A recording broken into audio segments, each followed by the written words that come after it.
और आज की सुबह एक बार फिर से प्रभु का धन्यवाद हो क्योंकि उसने हमें हर दिन संभाला है।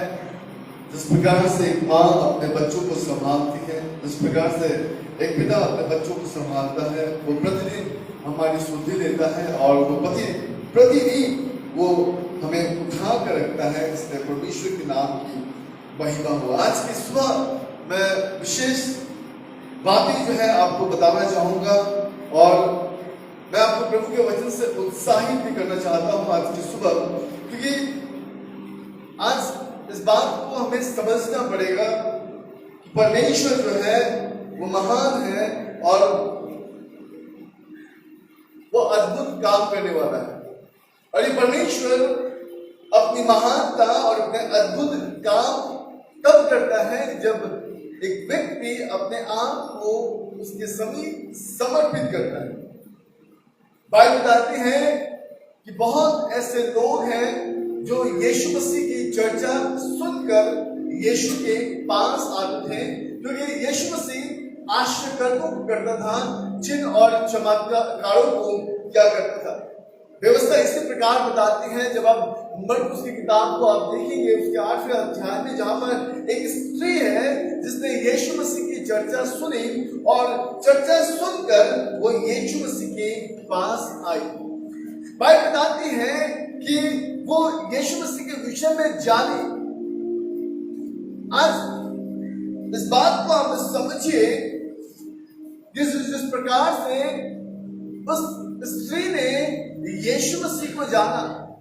आज इस संसार में कितने लोग आपको जानते हैं, या फिर हम ऐसे कह सकते हैं कि कौन आपको याद करता है। क्योंकि ये समय है, ये ऐसा समय आ गया है जहां पे कोई किसी को स्मरण नहीं करता, कोई किसी के लिए अच्छी बातों को स्मरण नहीं करता। एक व्यक्ति दूसरे व्यक्ति के जीवन में बहुत उपकार करता है, बहुत बातों से उसको सहायता करता है, लेकिन जिस व्यक्ति को हर बात से सहायता मिलती है वो उस व्यक्ति को कभी भी याद नहीं करता, लेकिन उसके बुरे बातों को वो बहुत जल्द याद करता है। हालेलुया। अगर आप ध्यान देंगे तो आपको समझ में आएगी कि लोग जो है आपकी अच्छाइयों को नहीं, है ना, आपकी बुराइयों को बहुत जल्दी स्मरण करते हैं। एक भाई की मृत्यु हो गई और उस ग्रेवयार्ड में जब लोग खड़े थे और सब लोग उसको स्मरण कर रहे थे, उसकी अच्छी यादों को बता रहे थे। उसके बाद सब लोग अपने अपने घर चले गए और जाने के बाद जो है उस व्यक्ति का कैरेक्टर जो है वो लोगों के सामने जब दर्शाया गया तो लोग उसके अच्छाइयों को नहीं, लेकिन लोग जो है उसके बुराइयों को वो स्मरण करते हैं। आज की सुबह मैं आपको इन्हीं कुछ बातों से परमेश्वर के वचन से उत्साहित करना चाहूंगा। मैं एक ऐसी स्त्री को आपके सामने लाना चाहता हूं जो उस समय जब यीशु मसीह जीवित थे तब वो यीशु मसीह की आराधना कर रही थी।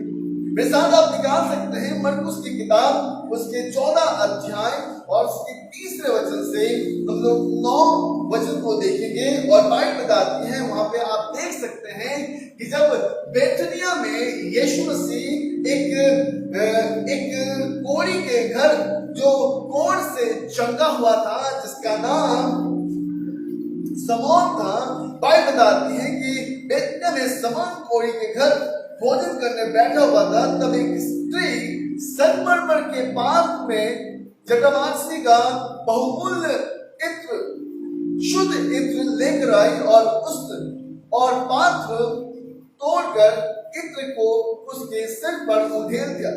परंतु कोई अपने मन में ईर्ष्या कर कहने लगे, इस इत्र को क्यों सत्यानाश किया गया, क्योंकि यह इत्र तो 300 दिनार से अधिक मूल्य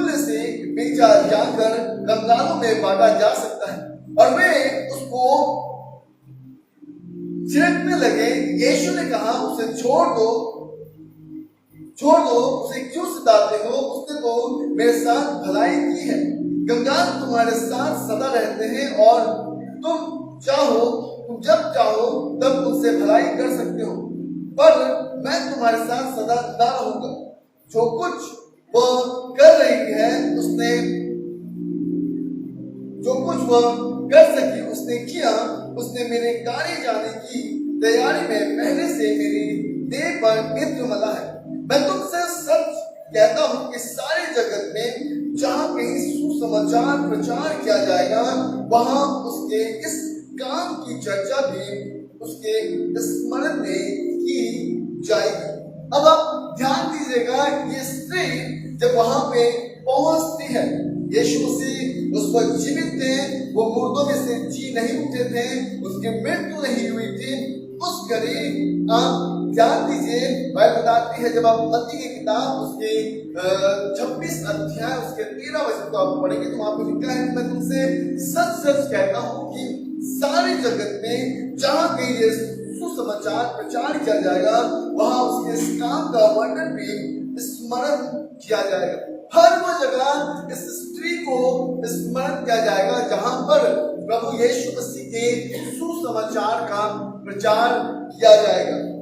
बाइबल बताती है इस स्त्री के विषय में, अगर आप देखेंगे तो व्यवस्था बताती है कि इसके अच्छे काम जो है स्मरण आएंगे।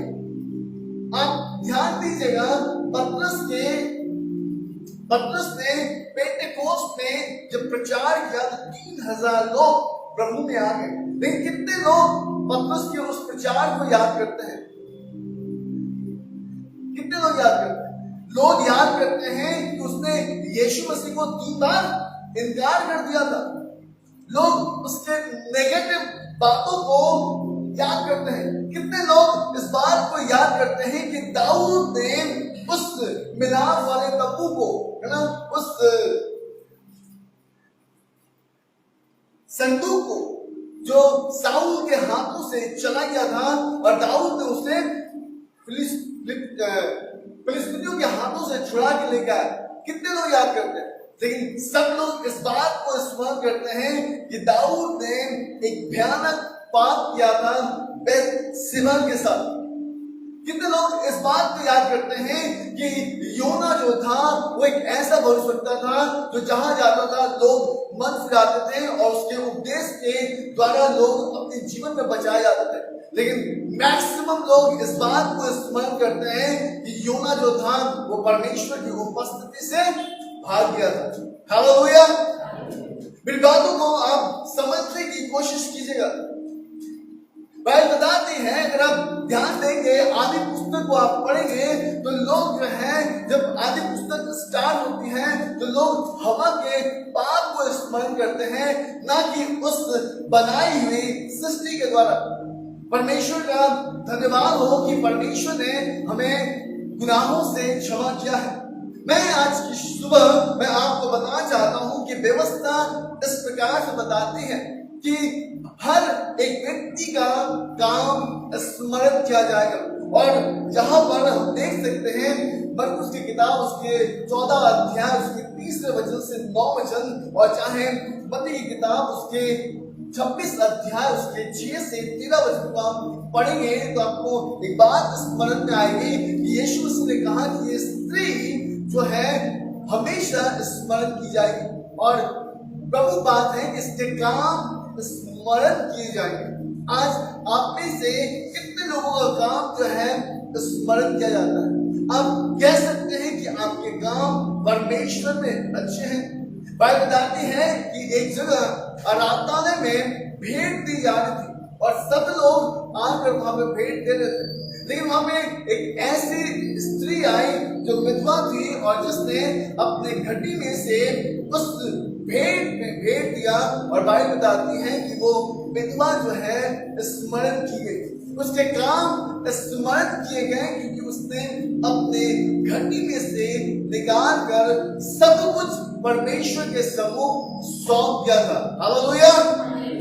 ध्यान दीजिएगा, आज की सुबह मैं आपको प्रभु के वचन से इस बात को स्मरण दिलाना चाहता हूं कि आप किस बात में याद दिलाए जाएंगे। आप ऐसा कौन सा काम करके जाना चाहते हैं जिसके द्वारा लोग आपको स्मरण करेंगे। ऐसी कौन सी बात के द्वारा लोग इस बात को कहेंगे कि अरे ये व्यक्ति जो है इसने अपने जीवन में बड़े काम किए।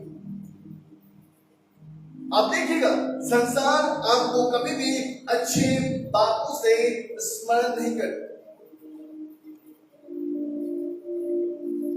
मैं आपको बता सकता हूं, आप देखिएगा, हमारे राष्ट्रपिता जी का नाम महात्मा गांधी है ना? कोई इस बात से उनको स्मरण नहीं करता कि उन्होंने देश को आजाद कराया था, लेकिन लोग हमेशा इस बात को स्मरण करते हैं कि उन्होंने देश को दो भागों में बांट दिया था। अब देखिएगा, याकूब के विषय में लोग इस बात को स्मरण नहीं करते कि परमेश्वर ने उसके नाम को बदलकर इज़राइल रख दिया था, लेकिन लोग हमेशा इस बात को स्मरण करते हैं ही इज अ चीटर, क्योंकि उसने अपने भाई को धोखा दे दिया था। मेरे प्रियो, मैं आज की सुबह आपको बताना चाहता हूं कि बाइबल इस प्रकार से बताती है एक व्यक्ति अपने काम के द्वारा स्मरण किया जाएगा। आप किस प्रकार के काम कर रहे हैं, क्योंकि व्यवस्था बताती है कि परमेश्वर ने आपको बुलाया है अपने राज्य में। परमेश्वर ने आपको एक बुलाहट दी है, उस बुलाहट के अंतर्गत आप कौन से काम कर रहे हैं, क्योंकि व्यवस्था बताती है, जब हम भजन संगीता की किताब उसका 103 अध्याय और उसके 12 वचन को आप पढ़ेंगे, वहां पे प्रभु के वचन में लिखा है कि उदय जल से अस्त जल जितनी दूर होती है, खुदा ने हमारे पापों को हमसे उतना ही दूर कर दिया है। अगर हमारे पाप हमसे इतना दूर हो गए हैं, तो आज क्यों हम अपने जीवन से उन भले कामों को हम नहीं कर पाते? क्योंकि जब हम इस स्त्री के विषय में हम देखते हैं तो उसकी चेले जो यीशु के साथ रह रहे थे, बाइबल बताती है कि वो रिसिया रहे थे, वो क्रोध में थे, वो गुस्सा कर रहे थे, वो कह रहे थे कि क्यों इस इत्र को जो इतना महंगा है उसे नष्ट किया गया।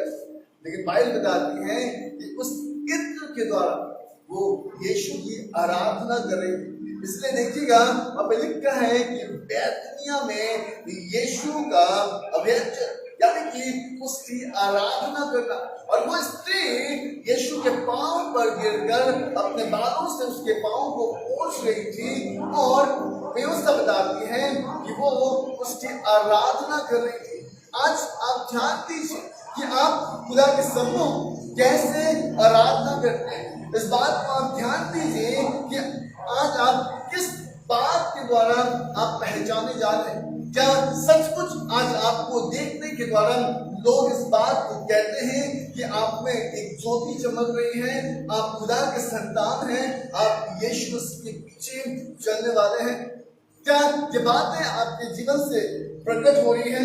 अगर नहीं हो रही है तो मैं आज की सुबह आपको बताना चाहता हूँ, याद कीजिएगा उस व्यक्ति को जो यीशु मसीह के साथ लगातार 24 घंटा साथ रहता था। और बाइबल बताती है कि वो व्यक्ति केवल एक बात से पहचाना जाता है कि हिज बिट्रेड जीसस क्राइस्ट। उसने यीशु मसीह को क्या किया? धोखा दिया। उसने यीशु मसीह को जो है वो यीशु मसीह का पकड़वाने वाला बना, जिसका नाम यहूदा इस्करियोत था। कोई उसे याद नहीं करता कि इज अ मास्टरमाइंड मैन। वो बहुत सामर्थ्य व्यक्ति था। यहूदा जो था वो बहुत अच्छा प्रचारक था। ये यहूदा जो था वो उसके पास बहुत ज्ञान था, इसलिए उसको ट्रेजरर बनाया गया था, इसलिए उसको खजांची बनाया गया था। खजांची जो है किसी अनपढ़ आदमी को नहीं बनाया जाता, खजांची उसी व्यक्ति को बनाया जाता है जिसके पास बहुत ज्ञान हो। और बाइबल बताती है कि वो यीशु मसीह का खजांची था, लेकिन व्यवस्था बताती है कि वो किस प्रकार से वो पाप में फंसकर अपने काम के द्वारा आज पहचाना जाता है। आज आप प्रभु में किस बात से पहचाने जा रहे हैं? क्या आप एक ऐसे आराधक हैं जिसकी आराधना के द्वारा लोग जो हैं, जिसके आराधना के द्वारा जो है परमेश्वर के सामर्थ प्रकट होती है? क्या आप एक ऐसे व्यक्ति हैं जो अपने टेस्टिमनी को जो है बांटते हैं और अपने टेस्टिमनी शेयर करने के दौरान जो है आप लोगों के जीवन को उत्साहित करते हैं?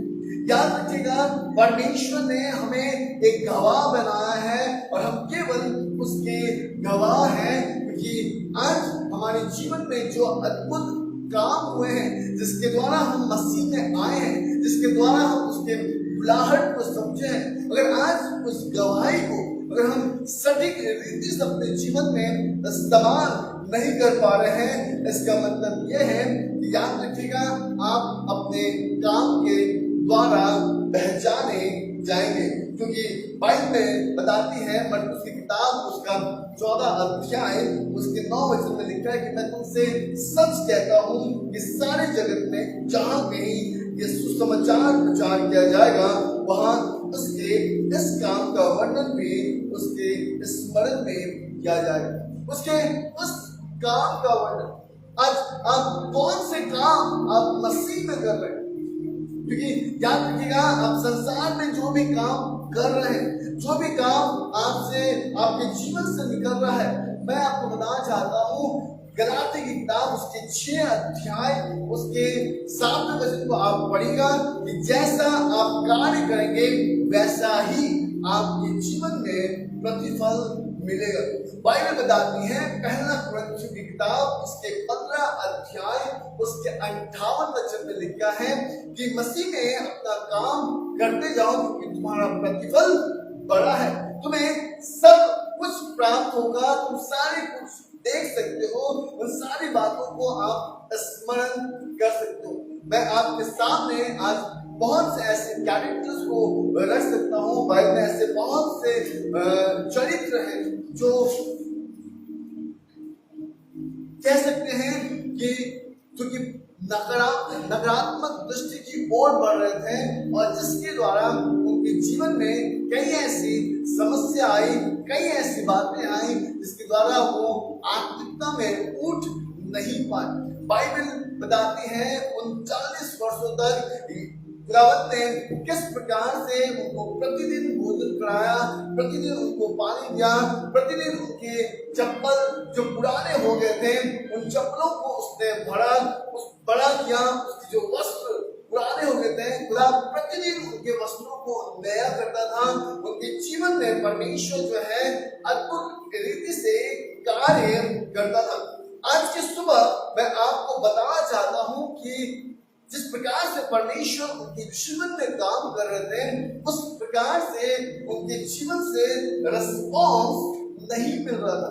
आज भी अगर आप देखेंगे कि खुदावंद जिस प्रकार से आपके जीवन में काम कर रहा है, आपके जीवन से खुदा को वैसा रिस्पॉन्स नहीं मिलता है।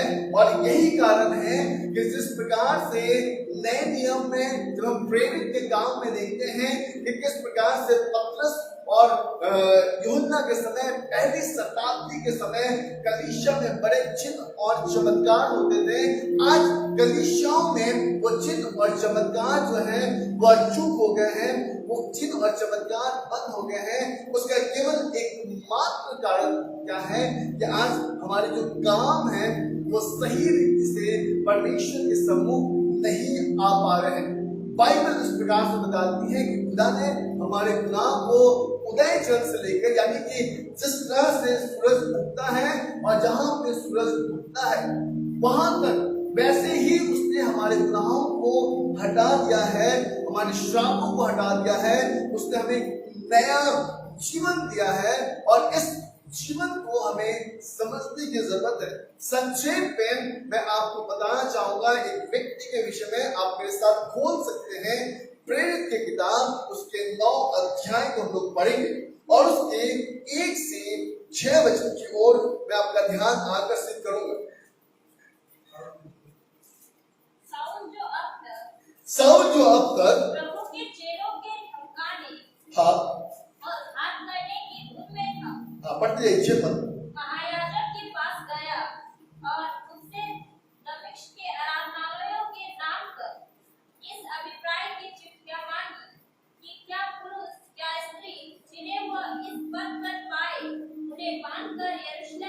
आई। परंतु चलते चलते जब वह दमिश्क के निकट पहुंचा तो एकाएक आकाश से उसके चारों ओर ज्योति चमकी हाँ। और वह भूमि पर गिर पड़ा और यह शब्द सुना, हे साऊल, तू मुझे क्यों सताता है? उसने पूछा, हे प्रभु तू कौन? उसने कहा, मैं यीशु हूँ, बिल्कुल। जिसे तू सताता है। हाँ।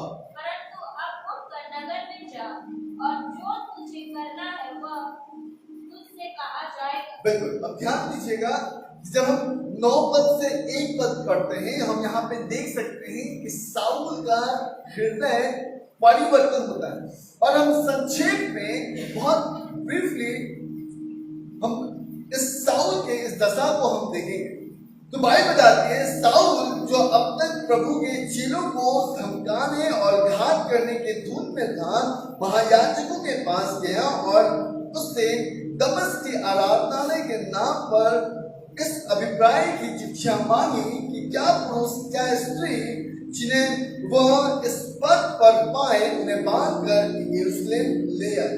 अगर आप देखेंगे तो आपको लगेगा कि ये व्यक्ति जो था ये बहुत क्रूर था और मसीहों को सताने वाला था।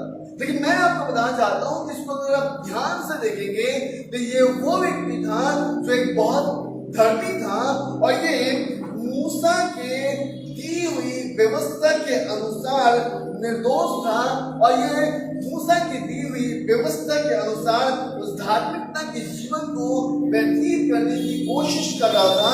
और बाइबल इस प्रकार से बताती है कि फरीसियों के बीच में एक फरीसी था और अपने पिता के विश्वास के लिए बहुत उत्साहित था। अब ध्यान दीजिएगा कि मूसा के उस व्यवस्था को पालन करने के लिए साउल जो था वो एक मूसा के व्यवस्था के अनुसार वो धार्मिकता के काम को कर रहा था और यही कारण था कि उसने नए नियम की जो शुरुआती कलीसिया थी उस कलीसिया के ऊपर में उसने प्रताड़ना किया और क्या स्त्री क्या पुरुष क्या बच्चे हर एक को वो बंदी बांध कर कहा ले गया था उस बंदीगृह में। तो बाइबल इस प्रकार से बताती है कि उस दिन जो था जब वो दमिश्क की ओर निकला और दमिश्क की ओर उसे कुछ बातें दिखाई गई जिसके विषय में मैं आपको बताऊंगा, उसके विषय में मैं आपको चर्चा भी करूंगा। लेकिन इस वक्त हम पौलुस की जीवनी को हम संक्षेप में मैं आपको बताना चाहता हूं और इस बात को आप देखिए कि यह व्यक्ति जो था जिसे विरासत में वो जीवन मिला था, क्योंकि बाइबल बताती है कि इस्राएल के 12 गोत्र थे और उस 12 गोत्र के जो सबसे छोटा गोत्र था जिसका नाम बिन्यामीन था या इंग्लिश में हम कह सकते हैं बेंजामिन था। ये साउल जो था वो उसी गोत्र से आता था।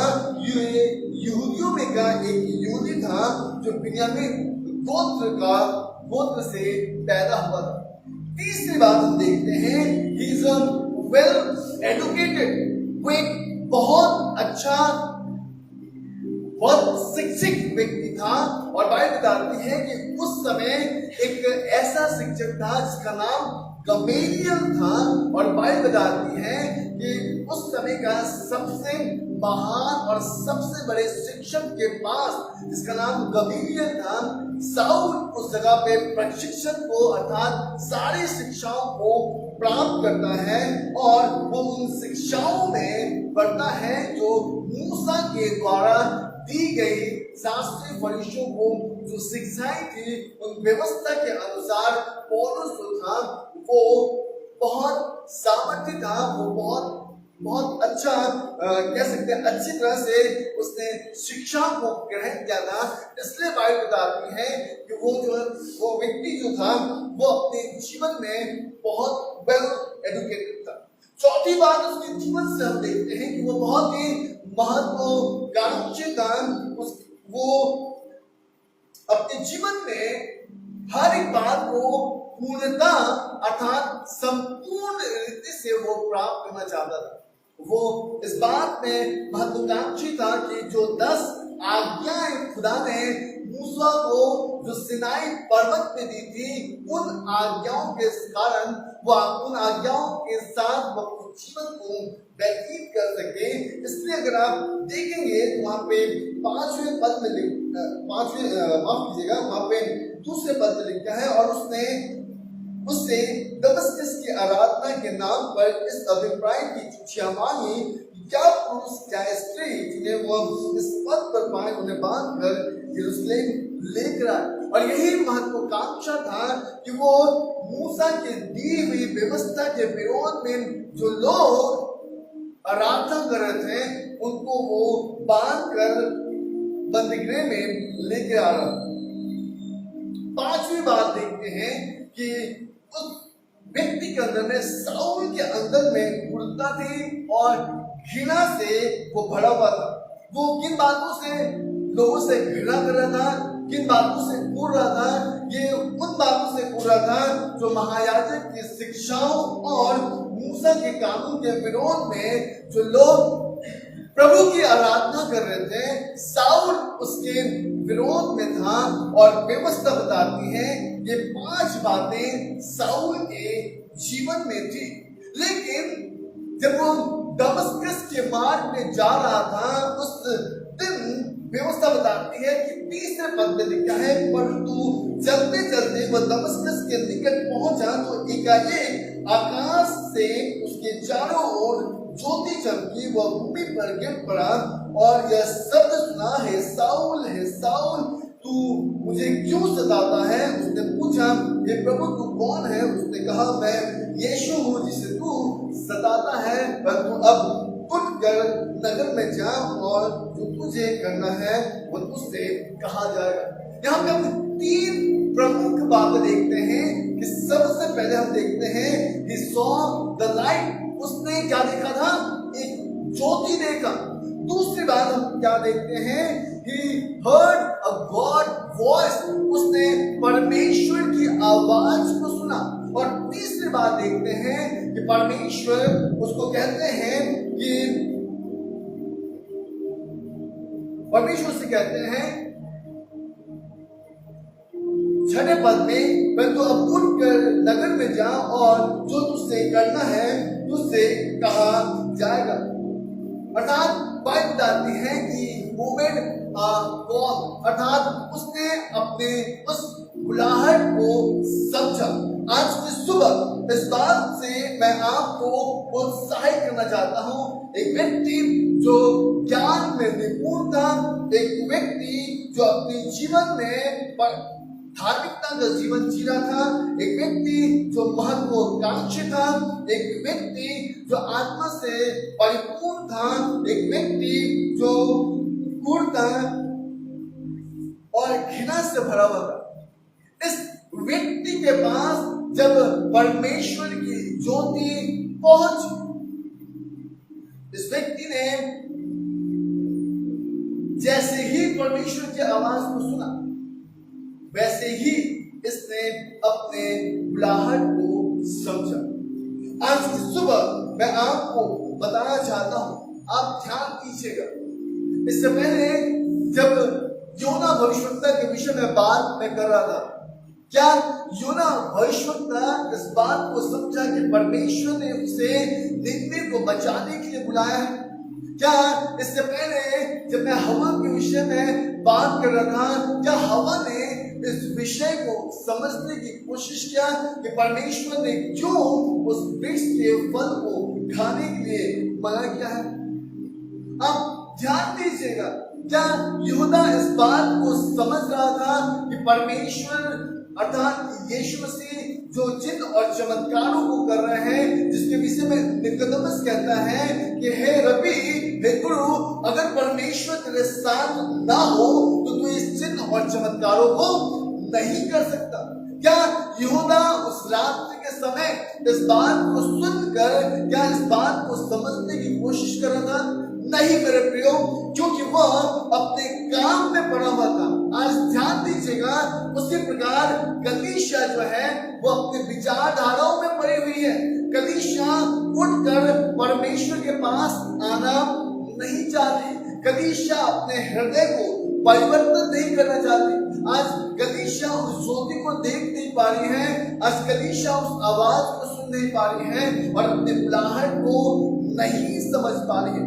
बाइबल बताती है वो स्त्री जो स्मरण की जाएगी, व्यवस्था बताती है कि उसने आराधना के लिए उसने एक संगमरमर का पात्र लिया और उसमें शुद्ध इत्र डालकर यीशु की आराधना करने के लिए उसके पास पहुंच गई। और बाइबल बताती है कि उसने उस आराधना में उसने जो उस इत्र को लिया था वो यीशु के सर पर उंडेल दिया।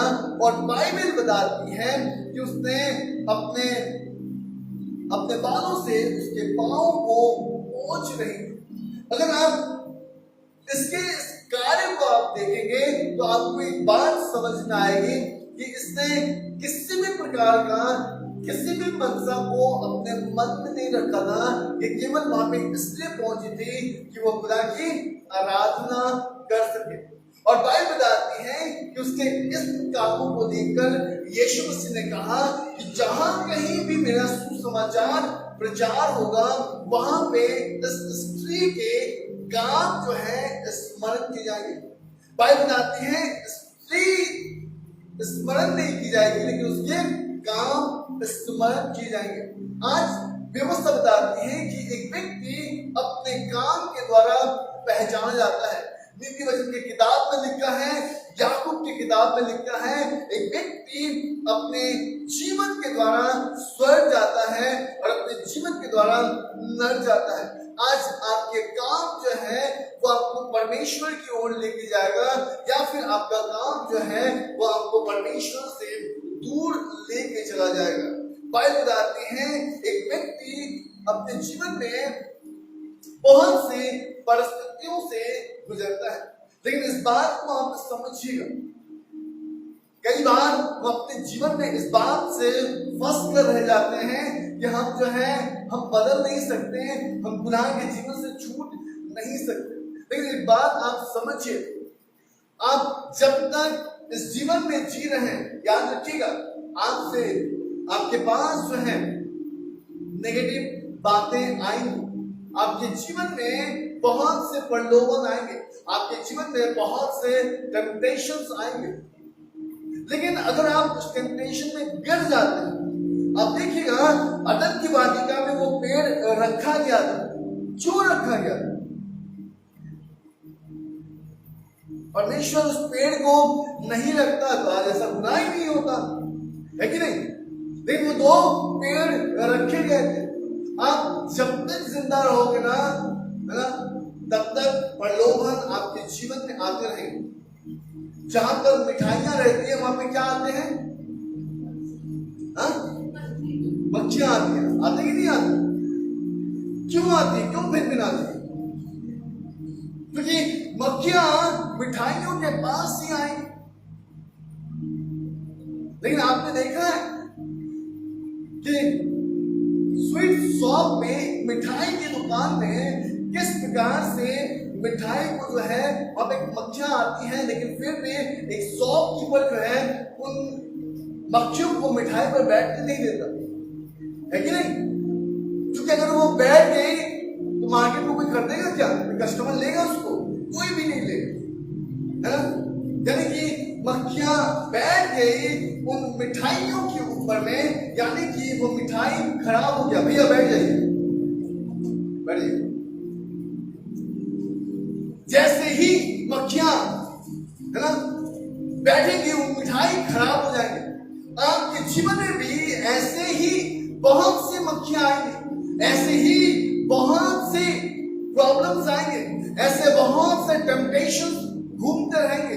लेकिन अगर आप उनको अपने ऊपर में बैठने दिए, इसका मतलब है कि आपका लाइफ खत्म, इसका मतलब है कि आप पाप के भागीदार हो जा रहे हो। बाइबल इस प्रकार से बताती है कि जब साउल इस बात को समझा, साउल ने सबसे पहला काम उसने क्या किया? व्यवस्था बताती है कि तीसरे पद में जब वो चलते चलते जब दमस्कस के निकट पहुंचा, एकाएक आकाश से उसके चारों ओर क्या चमकी? ज्योति चमकी। और बाइबल बताती है कि वो ज्योति चमकने के बाद जो है साउल जो है वो परमेश्वर के द्वारा जो है इनकाउंटर होता है, परमेश्वर को वो देख सकता है, उसकी आवाज को वो सुन सकता है।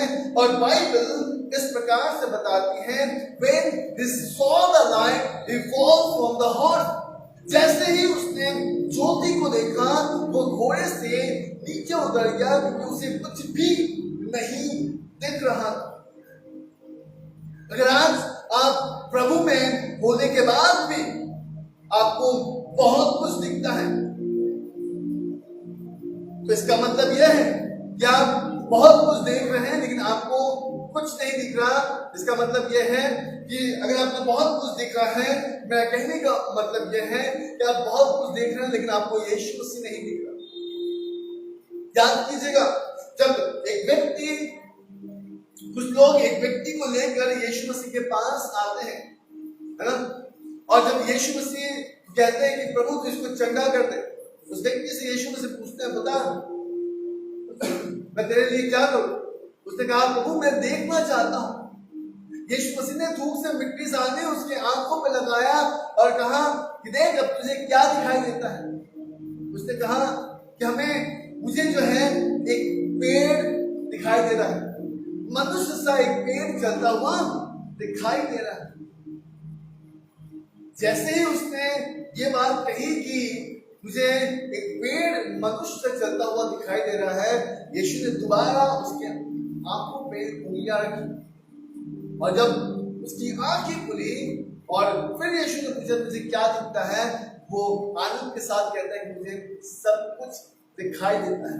अगर आज आपको प्रभु में रहने के बाद भी बहुत कुछ दिखाई देता है, बहुत सी बातों को आप देखते हैं, आप अपने फैमिली को देखते हैं, बच्चों को देखते हैं, पैसों को देखते हैं, लेकिन अगर आपको परमेश्वर ही नहीं दिख रहा है तो मैं आपको बताना चाहता हूं, इस बात को आप समझिएगा कि आज आप किस अवस्था में खड़े हैं। ये बात बताती है वो स्त्री एक ऐसे अवस्था में खड़ी थी जहां पे लोग उसके ऊपर में ईर्ष्या रहते हैं, क्रोध में थे, लेकिन बाइबल बताती है, यीशु मसीह कहते हैं कि तुम उसे क्यों सताते हो, वो तो मेरे साथ क्या कर रही है, भलाई कर रही है। मेरे प्रियो, व्यवस्था बताती है when he saw the light he fall from the horse, वो उस घोड़े से गिर जाता है, क्योंकि परमेश्वर जानता है कि आपका ध्यान जो है कैसे प्राप्त करें। मेरे प्रियो, मैं आपको सच कहना चाहता हूँ, खुदा जानता है, इसलिए खुदा आपको अपने राज्य में नियुक्त किया है, आपको अपने राज्य में बुलाया है। बाइबल इस प्रकार से बताती है, 2 Corinthians chapter 5 verse 17 में लिखा है, यदि कोई मसीह में है तो वो नई सृष्टि है, पुरानी बातें बीत गई और सब कुछ नया हो गया। हम साउल के जीवन से देखते हैं, जब हम पहले और दूसरे वचन को हम देखते हैं वो आपको साउल के अंदर में बहुत कुछ दिखता होगा, लेकिन बाइबल बताती है कि जैसे ही साउल ने उस ज्योति को देखा और ज्योति को देखने के बाद उसके जीवन में एक परिवर्तन आ गया, और व्यवस्था बताती है कि उस परिवर्तन के बाद साउल अपने जीवन में परिपूर्ण होने लग गया, साउल अपने जीवन में बढ़ने लग गया, और बाइबल बताती है कि उस व्यक्ति का नाम साउल से पौल हो गया, अर्थात पौलुस। व्यवस्था बताती है कि अगर हम एक बार, अगर हम यीशु मसीह को once we accept Christ as a savior, we are, यानी कि अगर हम एक बार यीशु मसीह को अपने जीवन में उद्धारकर्ता के रूप में ग्रहण कर लेते हैं, तो हमें इस बात को समझने की आवश्यकता है कि live your life according to in his righteousness, अर्थात हमें प्रभु यीशु मसीह की उस धार्मिकता के अंदर, यानी धार्मिकता में हमें अपने जीवन को बिताने की जरूरत है। और जो कि हम साउल के जीवन से देख सकते हैं कि व्यक्ति जैसे ही खुदा की ज्योति को प्राप्त करता है, खुदा के सामर्थ को प्राप्त करता है, खुदा के अनुग्रह को प्राप्त करता है, खुदा की दया को प्राप्त करता है, व्यवस्था बताती है कि इस व्यक्ति के जीवन में परिवर्तन होता है, इसने अपने स्वभाव में, अपने जीवन में, अर्थात व्यवस्था बताती है कि वो अपने सारी बातों में अपने आप को परिवर्तित करता है। क्या आज आपको परमेश्वर दिखाई देते हैं? क्या आज आपको प्रभु सुनाई देते हैं? क्या आज की सुबह आप अपने एक बुलाहट को आप समझ पा रहे हैं? क्योंकि व्यवस्था बताती है हर एक व्यक्ति अपने काम के द्वारा ही जांचा जाएगा, हर एक व्यक्ति अपने काम के द्वारा ही पहचाना जाएगा।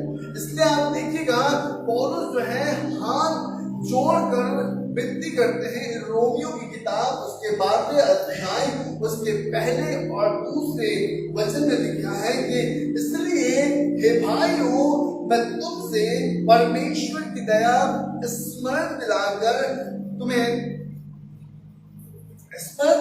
विनती करता हूं कि तुम अपने आप को जीवित, पवित्र और परमेश्वर का भावता हुआ बलिदान करके चढ़ाओ, क्योंकि यही तुम्हारी आत्मिक सेवा है।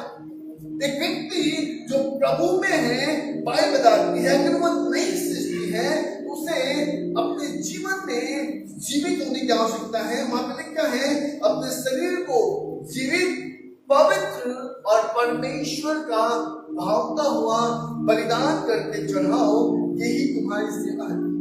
पौलुस निवेदन करते हैं कि इस संसार के समान, यानी कि संसार के सदस्य न बनो, परंतु तुम्हारे बुद्धि के नए हो जाने से तुम्हारा चाल चलन बदलता जाए, जिससे तुम परमेश्वर की भली और भावती और सिद्ध इच्छा अनुभव करके मालूम करते हो।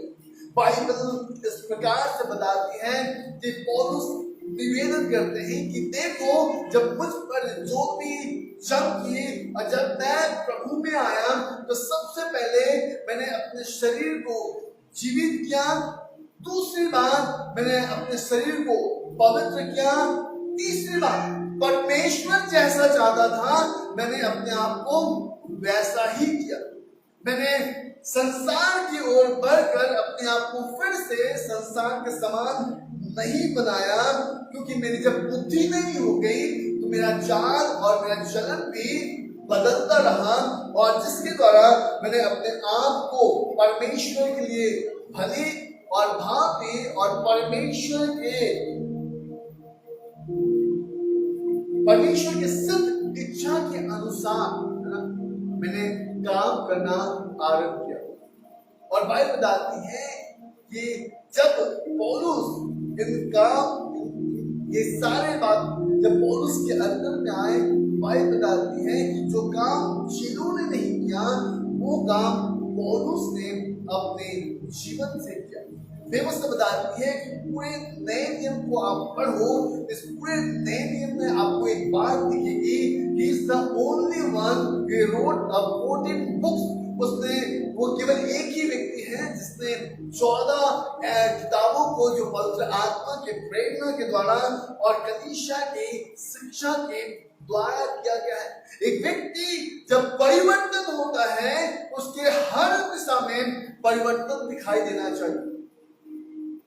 इफिसियों की किताब में उसके 5वें अध्याय उसके 25वें वचन को अगर आप पढ़ेंगे, तो वहां पे इस प्रकार से लिखा है, हे पतियों, अपने पत्नी से प्रेम रखो, और जिस प्रकार से मसीह कलीसिया से प्रेम रखता है, वैसे ही तुम अपनी पत्नियों से प्रेम रखा करो। Treat your wife a certain way। अपनी पत्नी के साथ रूडली बिहेव मत करो, अपनी पत्नी के ऊपर में हाथ मत उठाओ, अपनी पत्नी को मूर्ख मत बोलो। बाइबल बताती है, वहां बहुत साफ से लिखा है कि हे पतियों, अपनी पत्नी से प्रेम रखो, जैसा मसीह ने भी कलीसिया से प्रेम करके अपने आप को उसके लिए दे दिया है। व्यवस्था बताती है कि एक व्यक्ति जब परिवर्तन होता है, उसके अंदर हर प्रकार की बातों को परिवर्तन होना बहुत जरूरी है। क्योंकि अगर उसके अंदर में परिवर्तन हुआ और अपनी पत्नी को उसी दशा से, उसी स्वभाव से, उसी आंख से, उसी विचार से, उन्हीं बातों को अगर वो बोलता है, इसका मतलब ये है कि उसके अंदर में परिवर्तन नहीं हुआ। बाइबल बताती है bring your children like a certain way, कुछ अपने बच्चों को परमेश्वर के पास ऐसे लेकर आओ कि वो बुढ़ापे तक परमेश्वर की शिक्षाओं को ना भूल सके। नीति वचन उसके 22वें अध्याय उसके 6 वचन में लिखा है कि अपने बच्चों को ऐसी शिक्षा दो, क्योंकि एक व्यक्ति जो प्रभु में बदल गया है, प्रभु में नया हो गया है, व्यवस्था बताती है कि उसकी जीवन में उसकी स्वभाव, उसका परिवर्तन उसके बच्चों के ऊपर में भी प्रभाव डालनी चाहिए।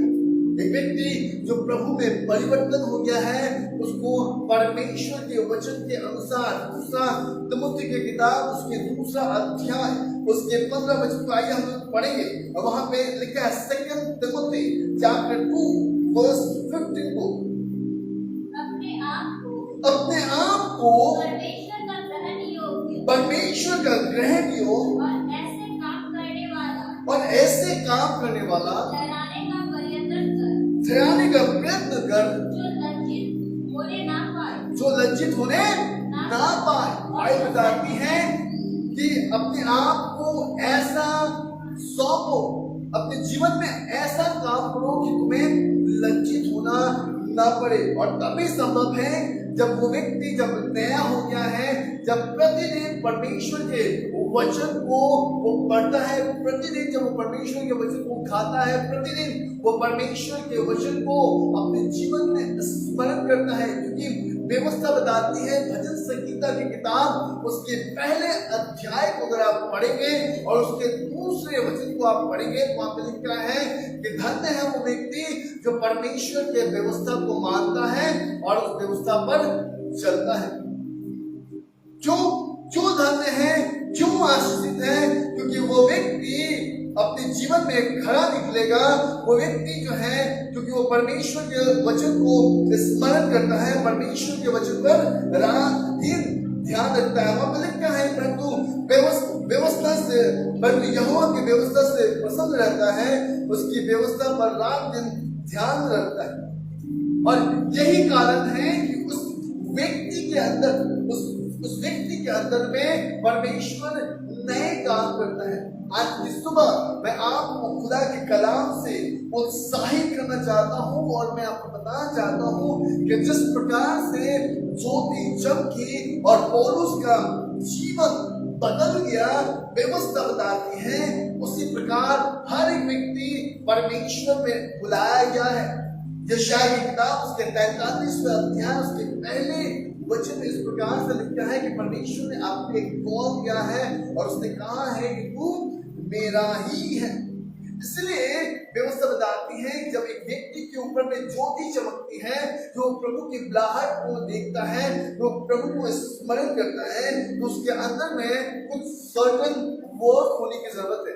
सबसे पहला काम क्या है? उसका जीवन जो है, his life is according in his righteousness, यानी कि एक व्यक्ति का जीवन जो है उसको परमेश्वर की धार्मिकता के अनुसार जीने की जरूरत है। दूसरी बात, जब उसके ऊपर में रोशनी आती है, वो व्यक्ति जिस प्रकार से अपने आप से प्रेम रखता है, उसको अपनी पत्नी के साथ भी वैसा ही प्रेम रखने की जरूरत है।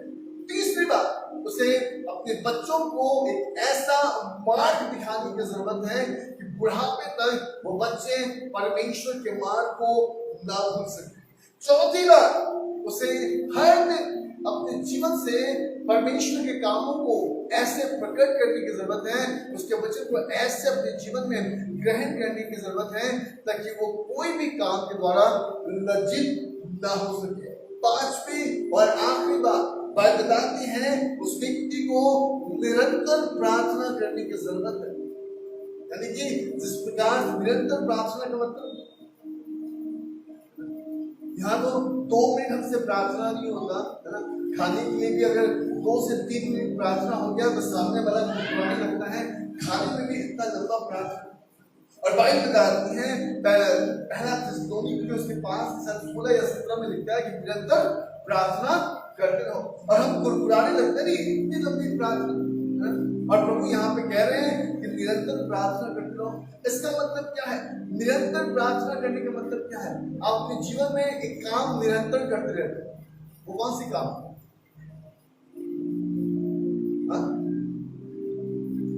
क्या करते रहते हैं? जिंदगी लेते हैं और छोड़ते हैं, सांस लेते हैं और छोड़ते हैं, है ना? ये हम निरंतर करते रहते हैं। अगर हम इसको छोड़ दिए तो कौन यहाँ एक व्यक्ति है जो 5 मिनट में अपने सांस को बंद कर सकता है? इम्पॉसिबल। हाँ, वो हो सकता है कोई तैराक है, बहुत अच्छा तैराक करता है, तो वो इन चीजों को वो कर सकता है क्योंकि वो शुरू से इसको निरंतर अभ्यास में रख रहा है, निरंतर अभ्यास में रख रहा है, तो ही वो कुछ सेकंड के लिए, कुछ मिनट के लिए वो इसको रोक सकता है। लेकिन हम क्या कर रहे हैं? निरंतर ले रहे हैं और छोड़ रहे हैं। अगर हम इसे छोड़ दिए इसका मतलब हम खत्म हो गए। यानी कि बाइबल इस बात को बताती है, एक व्यक्ति के ऊपर में जब ज्योति चमकती है, जब वो उस रोशनी को देखता है, जैसे साउल ने दमिश्क के उस मार्ग में जैसे ही उसने उस रोशनी को देखा, वो इस विषय को समझ गया क्या वो परमेश्वर से निरंतर दूर नहीं रह सकता। और बाइबल बताती है कि व्यक्ति जब परिवर्तित होता है ना, उससे निरंतर प्रार्थना में रहने की आवश्यकता है। यानी कि कंटिन्यूअस प्रेयर में, यानी कि जिस प्रकार से हमारी सांसें चलती है ना, वैसे ही हमें प्रार्थना करने की जरूरत है। यानी कि हमारे सांसों के साथ हमारी प्रार्थनाएं जोड़ने की जरूरत है। और बाइबल बताती है इसके साथ ही हमारी आंखों को लगातार यीशु पर लगाए रखने की आवश्यकता है। व्यवस्था बताती है कि जैसे ज्योति चमकी और चमकने के बाद आप 9 अध्याय 9 के तीसरे पद को आप पढ़िएगा कि जब चलते चलते दमिश्क के मार्ग में जब ज्योति चमकी और चमकने के बाद he fall down from the horse, वो घोड़े पर से गिर गया। और बाइबल बताती है वो भूमि पर गिर पड़ा, और वहां पे बहुत साफ लफ्जों में लिखा है कि उसकी आंखें जो है वो बंद हो गई। अब उसकी आंखें इसलिए बंद हो गई कि अब वो उन बातों को ना देखे जिन बातों को वो देख रहा था। कौन कौन सी बातों को देख रहा था? प्रेरित 9 के पहले और दूसरे वचन में लिखा है वो कौन कौन सी बातों को देख रहा था? वो देख रहा था मूसा की व्यवस्था को, वो देख रहा था अपने वेल एजुकेशन को, वो देख रहा था अपने महत्वाकांक्षी को, वो देख रहा था उन क्रूरता और घृणा करने वाली आत्मा उसके अंदर में थी जो पहली शताब्दी के कलीसिया के विरोध में उठी थी। ये सारी बातें पहले और दूसरे पद से हम देख सकते हैं। और बाइबल बताती है कि इन बातों को उसने अपने जीवन से निकाला क्योंकि उसकी आंखें बंद थी। और बाइबल बताती है आंखें इसलिए बंद थी कि now when he will open his eyes, जब वो अपने आंखों को खोलेगा वो क्या देखेगा? खुदावंद यीशु मसीह को देखेगा। हालेलुया। अब देखिएगा हमारी आंखें जो है बंद थी जब तक हम प्रभु को नहीं जानते थे, और जब हमारी आंखें खुली और जब हम प्रभु को हम जाने, इसके बाद भी हम उन्हीं दशाओं को देखते हैं जिस दशा में हम पहले थे, उन्हीं स्वभाव में हैं जिस स्वभाव में हम पहले थे। परिवर्तन नहीं है। बाइबल बताती है कि एक व्यक्ति के अंदर में परिवर्तन होने की जरूरत है। मरकुस की किताब उसके 14 अध्याय में उसके 3 से 9 वचन में जिस स्त्री का जिक्र मैं आपके साथ कर रहा हूँ, बाइबल बताती है वो स्त्री जो थी वो एक व्यभिचार में पकड़ी गई थी। और व्यवस्था बताती है उस स्त्री के ऊपर में पथराव होने वाले थे, वो स्त्री मृत्यु को जाने वाली थी। व्यवस्था बताती है कि यीशु मसीह के न्याय ने उस स्त्री को बचा दिया। क्यों? क्योंकि जब वो स्त्री पकड़ी गई थी व्यभिचार में, तो लोगों ने कहा कि मूसा का व्यवस्था इस प्रकार से कहता है कि जो स्त्री व्यभिचार में पकड़ी जाती है उसे क्या करना है? पथराव से मार डालना है। लेकिन हे गुरु तू बता कि हमें क्या करना चाहिए? क्या वो उंगली से लिख रहा था? उसने कहा जिसने पाप ना किया हो वो पहला पत्थर पे। आज देखो हमारा जीवन जो है किस प्रकार से और हम कैसे स्टोन थ्रो करते हैं। बाइबल बताती है जब उसने ज्योति चमकी और ज्योति चमकने के बाद जब पॉल उससे इनकाउंटर हुआ, यीशु मसीह के साथ इनकाउंटर हुआ, उसकी आंखें बंद हो गई और 6 पद में लिखा है वहां पे प्रेरित उसके 9 के 6 पद में लिखा है, परंतु अब उठकर नगर में जा और जो तुझसे करना है वह तुझसे कहा जाएगा। परमेश्वर ने उसे एक जगह बैठा दिया। प्रभु ने तुरंत नहीं कहा जा भैया वहां चला जा, ये कर वो कर, नहीं कहा। परमेश्वर ने उसे एक जगह बैठा दिया। वेट फॉर द अनॉइंटिंग, रुक जा, बैठ, तेरे पास अभिषेक आने वाला है, तेरे आंख के छिलके गिरने वाले हैं और जब गिरेगा ना, जब वो छिलके निकलेंगे ना, तब तू सामर्थ्य होगा, तब तू आत्मा में परिपूर्ण होगा और जो काम मैंने तेरे लिए रखा है ना उसे तू ही पूरा करेगा। और बाइबल बताती है कि heard a voice, उसने आवाज को सुना। वहां 5वें पद में लिखा है उसने पूछा हे प्रभु तू कौन है? उसने कहा मैं यीशु हूं जिसे तू सताता है। Nobody can hear, कोई दूसरा आदमी वहां पे थे लेकिन उन्होंने आवाज नहीं सुना। किसने सुना? साउल ने सुना। आप घर पे हो, आपके घर पे पास्टर जाते हैं विजिट करने, पास्टर बहुत सी बातें आपको बता रहे, सब लोग ध्यान नहीं देते, सब लोग नहीं सुनते, सब लोग अपने मन को नम्र नहीं करते। बाइबल इस प्रकार से बताती है कि जब उसने आवाज को सुना, साउल ने जब पहले आवाज को सुना, उसकी आवाज वो क्या सुनता था? पहला चीज वो सुनता था धर्म, धर्म की बातें वो सुनता था। दूसरी बात वो क्या सुनता था? संसार की आवाज को सुनता था। लेकिन अब जब यीशु मसीह के साथ उसका एनकाउंटर हुआ, जब वो यीशु मसीह की उस ज्योति को देखा, बाइबल इस प्रकार से बताती है अब साउल नहीं था लेकिन वो उसी घड़ी पौल में बदल गया था, उसी घड़ी उसका स्वभाव पौलुस में बदल गया था। अब जो उसने आवाज सुना था ना, वो एक अधिकारी का आवाज सुना था, वो एक सामर्थ की आवाज सुना था। उसने एक आत्मा की गहराई से हिला देने वाली आवाज को सुना। और जब बाइबल बताती है वो महत्वाकांक्षी व्यक्ति था, वेल एजुकेटेड था, है ना, उसके पास सब कुछ था, is a master of master, Bible बताती है। लेकिन जब उसने इस आवाज को सुना, बाइबल बताती है कि आवाज जो है साउल के जीवन को परिवर्तित कर देता है। आपको पता है यही वो आवाज, इसी आवाज ने दुनिया के अस्तित्व को बना डाला। इसी आवाज ने दुनिया के अस्तित्व को बिगाड़ डाला। इसी आवाज ने आदम की वाटिका में आदम को आवाज दिया था। इसी आवाज ने पाप के परिपूर्ण स्वभाव से शैतान को, शर को और सृष्टि के उन बातों को न्याय की बातों पर लांग कर खड़ा कर दिया। इसी आवाज ने सिनाई पर्वत पर मूसा को आवाज दिया था। इसी आवाज ने सिनाई पर्वत पर मूसा को व्यवस्था दी थी।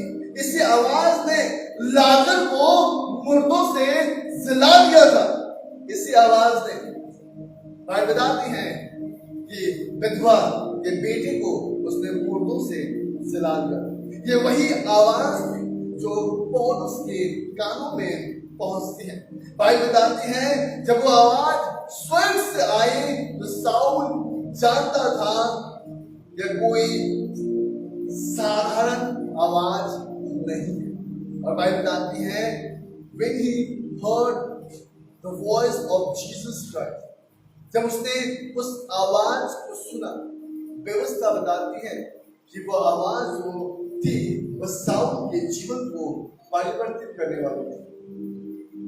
आपको पता है व्यवस्था बताती है एक व्यक्ति जो चांद की आराधना करता था, इसी आवाज ने उसे पुकारा और बाइबल बताती है जब वो विश्वास से निकला वो विश्वास का पिता कहलाए।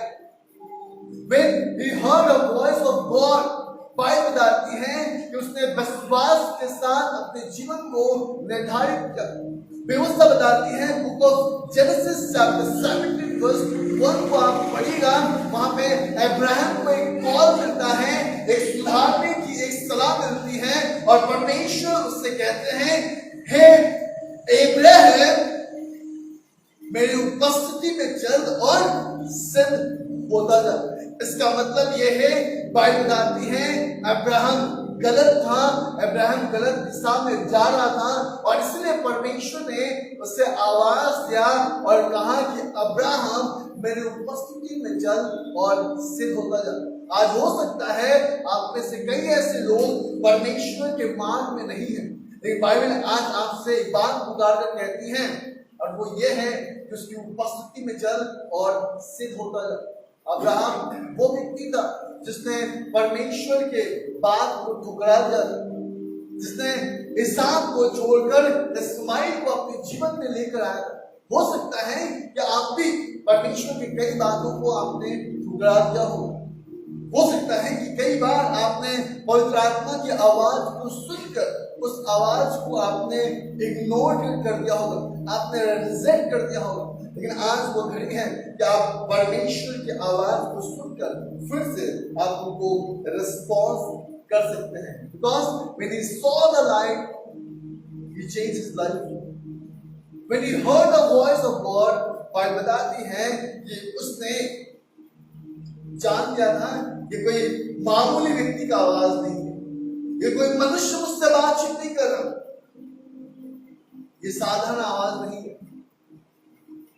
और व्यवस्था बताती है वो उठा और वो चला गया। वहां पे लिखा है परंतु अब उठकर नगर में जा और जो तुझे करना है वह तुझसे कहा जाएगा। Acts chapter 9 verse 6 में and he obeyed a call, उसने अपनी बुलाहट को सुना, उसने अपनी बुलाहट को समझा।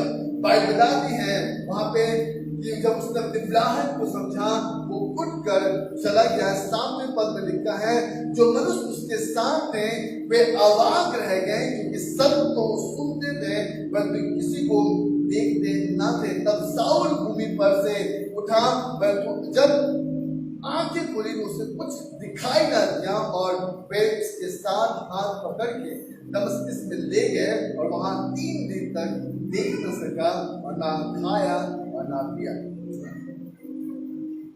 बाइबल बताती है 10 पद में लिखा कि दमिश्क में हनन्याह नामक एक चेला का उससे प्रभु ने दर्शन में कहा हे हनन्याह। उसने कहा हाँ प्रभु। तब प्रभु ने उससे कहा उठकर उस गली में जा जो सीधी कहलाती है, यहूदा के घर में साउल नामक एक तरसुस वासी को पूछ क्योंकि देख वो प्रार्थना कर रहा है। अब ध्यान दो हमें लिखा है कि देख वो प्रार्थना कर रहा है और उसने हनन्याह नाम एक उसको भीतर आते और अपने ऊपर में हाथ रखते देखा ताकि फिर से दृष्टि पाए। आप देखो वहां पे लिखा है कि उसने हनन्याह नाम एक व्यक्ति को आते देखा। लिखा है ना, क्या लिखा है? मैं गलत पढ़ रहा हूं क्या? हाँ सही पढ़ रहा हूं ना। उसने हनन्याह नाम एक पुरुष को भीतर आते देखा और अपने ऊपर हाथ रखते देखा ताकि फिर से दृष्टि पाए। आप देखो देख नहीं पा रहा है, देख पा रहा है क्या? साउल देख नहीं पा रहा है, लेकिन क्या लिखा है वो एक और आंख से देख रहा है। उसके बाद प्रभु ने और एक आंखें दे दी थी जो आज वो आंखें हमारे और आपके पास कभी वो देख रहा था कि प्रभु ने अपने दास को भेजा है और वो भीतर आ रहा है और वो मेरे ऊपर में हाथ रख रहा है, लेकिन वो अंधा है, उसकी आंखें बंद हैं। उसके बावजूद वो इस बात को देख रहा है और वहां पे लिखा है यहूदा के घर पे घर में साउल नामक वहां पे 12 मत में, और उसने हनन्याह नामक एक पुरुष को भीतर आते और अपने ऊपर हाथ रख के देखा ताकि फिर से दृष्टि पाए। और हनन्याह ने उसे उत्तर दिया, हे प्रभु, मैंने इस मनुष्य के विषय में बहुतों से सुना है। इसने यरूशलेम में तेरे पवित्र लोगों के साथ बड़ी बड़ी बुराई की है, और यहाँ भी इसको प्रधान याजकों की ओर से अधिकार मिला है कि जो लोग तेरे नाम लेते हैं उनको बंदी बना ले। परंतु प्रभु ने उससे कहा, तू चला जा, क्योंकि वह तो अन्य जाति और राजाओं और इस्राएलियों के सामने मेरा नाम प्रकट करने के लिए चुना हुआ क्या है? चुना हुआ। बोले मैं पात्र हूँ, क्योंकि परमेश्वर आपको इस्तेमाल करेगा जब तक आप अपने आप को पात्र नहीं बनाएंगे। आप देखिए, ये व्यक्ति, इसका नाम हनन्याह था, ये कितना भयभीत था। ये परमेश्वर से बात कर रहा था, लेकिन भय किससे खा रहा था? उस मनुष्य से, उस साउल से वो भय खा रहा था। आज हम किससे बात करते हैं? खुदा से बात करते हैं, लेकिन हम भय किससे खाते हैं? अपने परिस्थितियों से। मेरे प्रियो, आज की सुबह मैं आपको बताना चाहता हूँ कि ओबेद और पॉल, उसने अपने बुलाहट के ऊपर में विश्वास योग्य बना। और मैं आज की सुबह केवल 2 मिनट में आपको समाप्त करूंगा, और मैं आपको बताना चाहता हूं कि he has a very good call, और उसने उस बुलाहट को समझा। और मैं आपको दिखाऊंगा कि कितने ऐसे लोग थे जिन्होंने अपने बुलाहट को समझा, और उस बुलाहट के बाद भी परमेश्वर ने उसे बहुतायत से यूज किया। Look at who God used. उनको देखिए जिसको परमेश्वर ने बहुतायत से इस्तेमाल किया था। बाइबल बताती है Abraham was a liar. Abraham जो था वो झूठा था, लेकिन बाइबल इस प्रकार से बताती है become the father of great nation. Bible बताती है वह झूठा व्यक्ति था, लेकिन परमेश्वर ने उसे विश्वास का पिता बनाकर ठहरा दिया। बाइबल बताती है कि मोसेस was a murderer, है ना? मूसा जो था एक खूनी व्यक्ति था, लेकिन खुदा ने उसे इस्तेमाल किया। इस्राएलियों को परमेश्वर ने इस्तेमाल किया, अपने बंदों को, अपने बच्चों को इजिप्ट से बाहर निकालने के लिए। बाइबल बताती है कि Peter was a denier man. Peter जो था वो डिनाई करने वाला, परमेश्वर का डिनाई करने वाला था, लेकिन when he preached, God saved 3,000 people. Amen. Hallelujah. मेरे प्रियो, मैं आज की सुबह मैं आपको बताना चाहता हूँ, Paul was a persecutor. Paul एक ऐसा व्यक्ति था जो लोगों के जीवन में सताव लाता था। बाइबल बताती है but he wrote 14 books in the New Testament, including book of Hebrew. Bible बताती है वो एक सताव करने वाला व्यक्ति था, लेकिन खुदा ने उसे इस्तेमाल किया, और उसने बाइबल में 14 ऐसे अध्यायों को लिखा जो पवित्र आत्मा के सामर्थ के द्वारा, और व्यवस्था बताती है कि परमेश्वर ने उसे इस्तेमाल किया। मेरे प्रियो, मैं आज आपको बताना चाहता हूँ, Jacob was a liar. Jacob was a cheater, है ना? और परमेश्वर ने उसे खड़ा कर दिया, इस्राएल बना दिया। मैं आज आपको बताना चाहता हूँ, when you obeyed a God, जब आप अपने बुलाहट को आप समझेंगे, आप क्या हो, परमेश्वर को उससे फर्क नहीं पड़ेगा। परमेश्वर देखने नहीं जाता, बिकॉज परमेश्वर का देखना मनुष्य का सा नहीं, परमेश्वर मनुष्य के समान नहीं देखता, परमेश्वर का देखने का तरीका बहुत अलग है। और आज की सुबह मैं आपको बताना चाहता हूँ कि परमेश्वर आज आपके जीवन को देख रहा है कि आप किस प्रकार से। इसलिए मैं समाप्त करने से पहले केवल एक प्रश्न आपसे पूछना चाहता हूँ, क्या आप परमेश्वर के पुकार को सुन रहे हैं और अपने आप को आप तैयार कर रहे हैं? क्या आप उस के बुलाहट में अपने आप को तैयार रखा है? अगर नहीं रखा है तो मैं आपको बताना चाहता हूँ कि अवश्य आप उस स्त्री के विषय में जरूर पढ़ें, क्योंकि बाइबल बताती है कि जब वो अपने पाप से उभर गई प्रभु ने कहा कि जा, मैं भी तुझे कोई दंड की आज्ञा नहीं देता हूं, जहां फिर पाप मत करना। और व्यवस्था बताती है उसके बाद उसने कोई भी गुनाह नहीं किया, लेकिन वो प्रभु की आराधना करने के लिए उस संगमरमर के पात्र में जटामांसी का इत्र लेकर वो प्रभु की आराधना करने के लिए वहां पे पहुंचे। मैं आज आपको बताना चाहता हूँ, और प्रभु ने उसकी आराधना को ग्रहण किया। वहां लोग इर्ष्या रहे थे, लोग क्रोधित हो रहे थे, गुस्सा हो रहे थे, लेकिन यीशु मसीह ने क्या कहा, क्यों तुम इसे सताते हो? ये मेरे साथ क्या कर रही है? भलाई ही कर रही है। इसको पता है कि मेरे साथ 2 दिन बाद क्या होने वाला है। क्यों? क्योंकि इसके आंखें खुल गई, क्योंकि इसने मुझे जान लिया है, क्योंकि ये मुझे समझती है।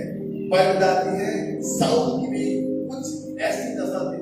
वो महत्वाकांक्षी व्यक्ति था, वो बहुत अच्छा शिक्षक ग्रहण किया था गमलीएल के द्वारा। बाइबल बताती है कि उसके जीवन में बहुत से ऐसी बातें थी, लेकिन जब उसकी आंखें खुली वो परिवर्तित हो गया था। जब उसकी आंखें खुली वो प्रभु में अपने आप को समर्पित कर दिया था। व्यवस्था बताती है जब प्रभु एक खूनी को व्यवस्था दे सकता है, एक खूनी को इस्राएलियों के लिए मसीहा बना सकता है, जब एक झूठे व्यक्ति को परमेश्वर जो है विश्वास का पिता बना सकता है।